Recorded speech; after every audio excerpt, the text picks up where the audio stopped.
Have you ever been in a situation where the weather forecast called for sunny skies, yet it ended up raining all day long?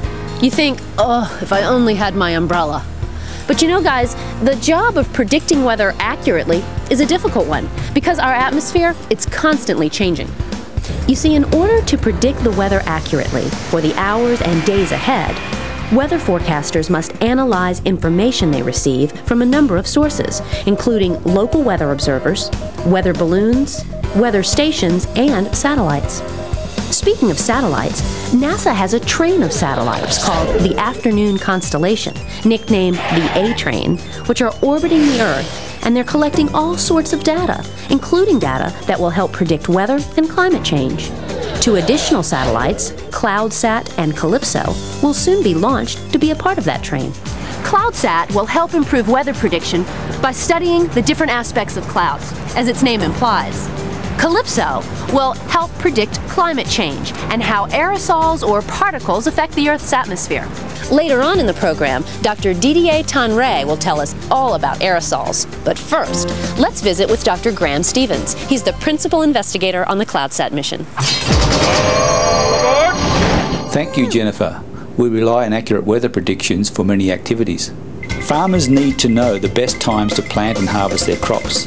Airplane takeoffs, landings and flight paths are scheduled according to local weather conditions. Weather forecasts alert people to severe storms that could endanger life or property. And most people want to know what the weather will be like as they go to and from work and school or plan outdoor activities. But do you think weather predictions or forecasts are always correct? What do you think causes errors in weather forecasts? You know, Jennifer is right when she stated that weather prediction is difficult. The atmosphere is constantly changing, and even though we receive weather data from a variety of sources such as weather stations, satellites, weather balloons and ground-based observers, it is still impossible to predict the weather correctly 100% of the time. One of the ways of improving our prediction of weather and climate is to develop new technologies that helps us understand how the atmosphere works. A new satellite that will help improve weather prediction is NASA's CloudSat satellite. CloudSat will provide the first vertical cloud profiling from space, improving weather and climate forecasts. Before we continue with the specifics of the CloudSat mission, here are a few questions I would like you and your peers to discuss and answer. What is a cloud? What types of clouds exist?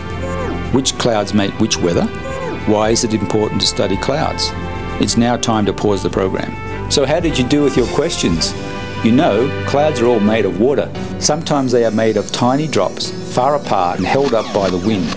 Other times they are made of big drops, held up for a while by very strong upward winds inside the cloud. In this kind of cloud, the drops become too heavy to stay up, so they fall to Earth as rain, or if it's cold enough, they fall to Earth as snow, hail or sleet. Clouds are classified based on three factors: their shape, the altitude at which they occur, and whether they are producing precipitation. Clouds come in three basic shapes: cumulus clouds, which are heaped and puffy, stratus clouds, which are layered, and cirrus clouds, which are wispy. Clouds also occur in three altitude ranges, specifically the altitude of the cloud base. High clouds, which occur above 6,000 metres and designated by cirrus or cirro, are cirrus, cirrocumulus and cirrostratus. Middle clouds, which occur between 2,000 and 6,000 metres and are designated by alto, are altocumulus and altostratus.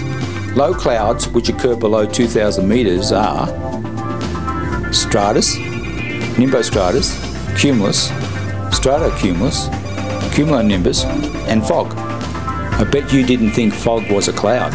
It's a cloud that touches the ground.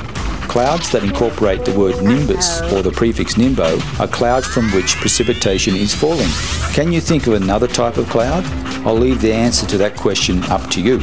So how many of you are wondering how to keep all those clouds in order? You know, it's tough even for me. That's why I use this globe cloud chart as a reference. You'll learn more about globe later in the program. So why is it important to study clouds? Clouds exert an enormous influence on our weather and climate. They are nature's way of moving fresh water from place to place on Earth. Clouds play a very important part in maintaining Earth's temperature. We need to understand how clouds reflect the sun's energy back into space or trap the Earth's energy in the atmosphere. We call this Earth's radiation budget.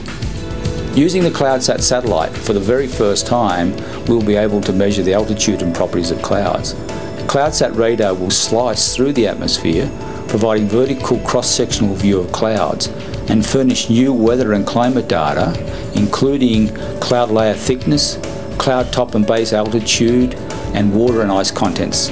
Existing space-based systems only observe the uppermost layer of clouds and cannot reliably detect the presence of multiple cloud layers nor determine the cloud water and ice content. The penetration of CloudSat's radar into and through clouds will yield a new capability that fills a critical gap in existing and planned spaceborne observational systems. With this new technology, CloudSat will improve weather predictions, increasing the accuracy of severe weather, hurricanes and flood warnings. And now, Jennifer, I think the students are ready to size up the clouds. Back to you.